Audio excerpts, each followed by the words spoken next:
दोस्तों स्वागत है फिर से आप सभी का आर्मी अचीवर्स एकेडमी चैनल में। दोस्तों हमेशा की तरह इस बार फिर मैं आप लोगों के लिए जानकारी से भरा ये वीडियो लेकर आया हूँ। आर्मी में लड़कों के साथ साथ लड़कियों का भी सिलेक्शन मिलिट्री पुलिस में जनरल ड्यूटी के पद पे हो रहा है।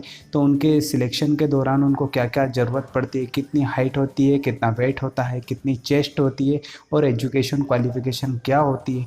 दोस्तों इम्पोर्टेंट सबसे है कि डॉक्यूमेंट क्या होते हैं, ये सारी जानकारी मैं आप लोगों को विस्तृत हिंदी में बताने वाला हूँ। तो वीडियो को लास्ट तक बिना स्किप किए देखिए और जो है आपको अगर अच्छा लगे तो चैनल को सब्सक्राइब कर लीजिए।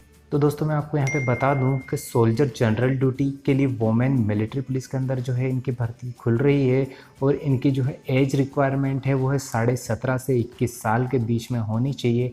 और जो है दोस्तों मिनिमम फिजिकल रिक्वायरमेंट है वो है 152 सेंटीमीटर इनकी हाइट इन्होंने मांगी रहती है। और जो है वेट इनका डिपेंड रहता है, इनका आर्मी मेडिकल स्टैंडर्ड के हिसाब से इनका वेट जो है माना जाता है। दोस्तों चेस्ट का जो एक्सपेंसन है वो इन्होंने एक्सपेंसन 5 सेंटीमीटर का मांगा हुआ है।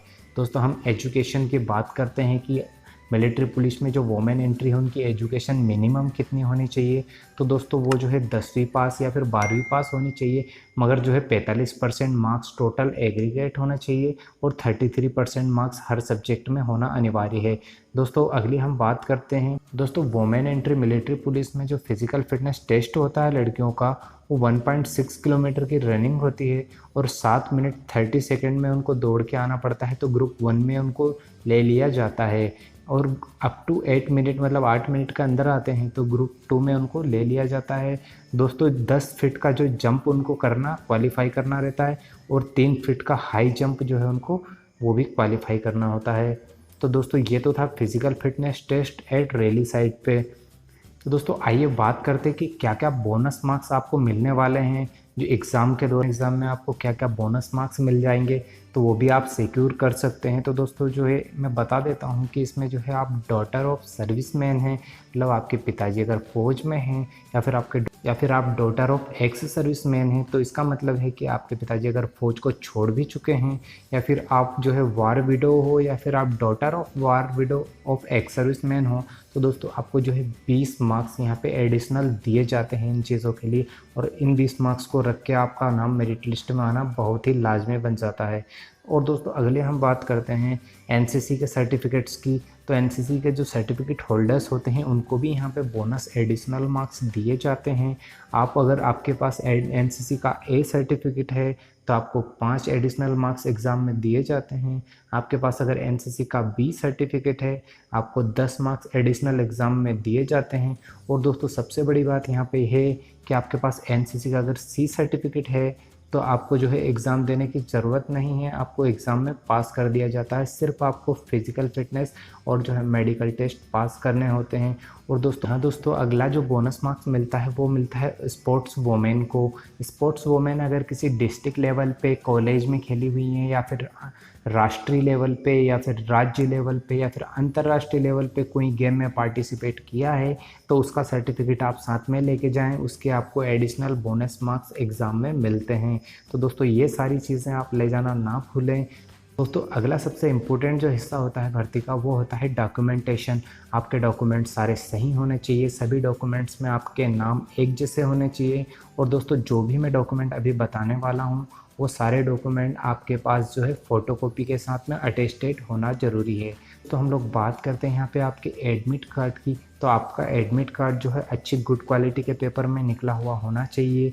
और आपका अगर फ़ोटोग्राफ है तो वो सफ़ेद होना चाहिए, 3 महीने से ज़्यादा पुराने फ़ोटो नहीं होना चाहिए, और फ़ोटोशॉप के अंदर वो फ़ोटो करेक्शन किए हुए नहीं होना चाहिए। ये बातें आपको ध्यान में देनी है। अगला दोस्तों एजुकेशन सर्टिफिकेट की बात कर लेते हैं। 8वीं 10वीं 12वीं या फिर आपने ग्रेजुएशन किया है तो आप एजुकेशन सर्टिफिकेट आपके लेके जाना है। आपकी यूनिवर्सिटी कॉलेज या फिर स्कूल से जो प्रिंसिपल हैं उससे अटेस्टेड कॉपी लेके जाना है और जेरोक्स कॉपियाँ साथ में लेके जाना है। दोस्तों नेटिविटी और डोमिसाइल सर्टिफिकेट का मतलब यहाँ पे होता है आपका जो है मूल निवासी प्रमाण पत्र। इसमें भी आपका फोटोग्राफ लगा हुआ होना चाहिए और तहसीलदार के इसमें सिग्नेचर होने चाहिए।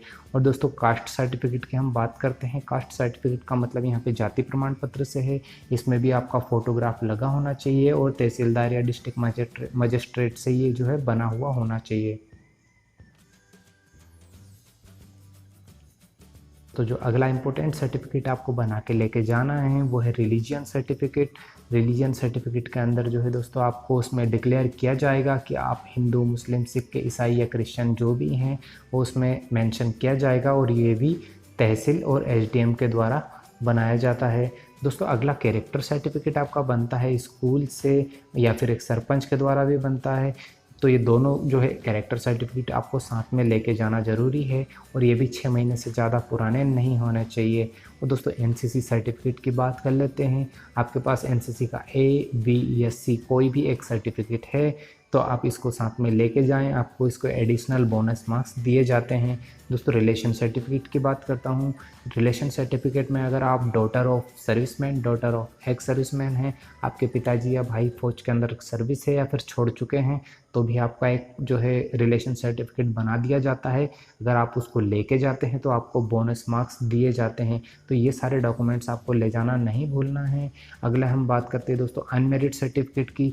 दोस्तों यहाँ पे जो है अनमेरिट सर्टिफिकेट आपको लेके जाना है साथ में, और जो है आपको सबसे इम्पोर्टेंट जो डॉक्यूमेंट है दोस्तों वो है single bank account, pan card और आधार कार्ड। दोस्तों यहाँ पे आपको एक सिंगल बैंक का खाता अगर आपका है तो वो लेके जाना है। आपके पास पैन कार्ड और आधार कार्ड तो होंगे ही, वो भी आपको साथ में लेके जाना है, ताकि दोस्तों अगर आप सर्विस में लग जाते हैं तो आपके पैसे डायरेक्ट आपके खाते में आ सकें। इसलिए आपका जो बैंक अकाउंट भी लेके जाना ज़रूरी है।